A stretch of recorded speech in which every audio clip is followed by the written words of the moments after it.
Puffins are often called the clowns of the sea because of their colorful beaks and charming appearance.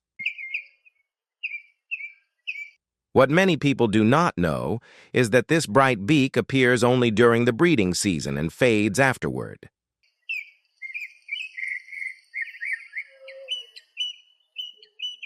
Puffins are excellent hunters and can carry up to 15 small fish in their beaks at the same time.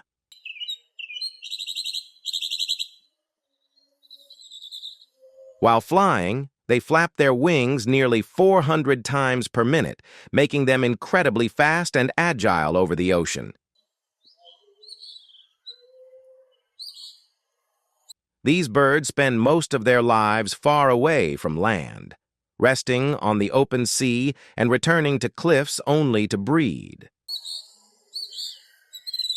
Puffins dig deep burrows into coastal cliffs to safely lay their eggs away from predators. They are also known to recognize their partners and often return to the same mate every year. Watching puffins in their natural habitat reminds us that nature hides beauty and intelligence in the most unexpected places. Relax, observe, and learn from nature.